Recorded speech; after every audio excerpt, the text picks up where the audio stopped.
Sebanyak 393 jamaah haji kloter pertama embarkasi Aceh tiba kembali di tanah air melalui Bandara Sultan Iskandar Muda Blang Bintang pasca menunaikan ibadah haji. Para jamaah akan diistirahatkan di asrama haji sebelum kembali ke rumah masing-masing. Inilah detik-detik para jamaah haji asal Aceh mendarat di Bandara Sultan Iskandar Muda Blang Bintang pukul 14.40 waktu Indonesia Barat.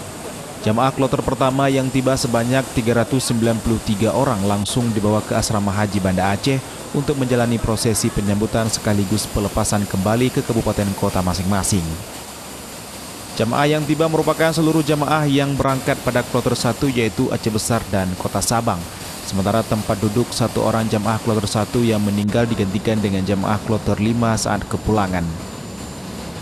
Kloter 1 ini ada satu jamaah Rohamah binti Hasan dari Sabang yang meninggal dunia di Arab Saudi. Namun seatnya itu di Tanazul dari kloter 5.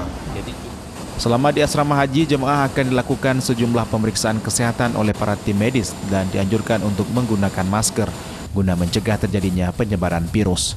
Dari Kabupaten Aceh Besar, Syukri Syarifuddin, iNews melaporkan.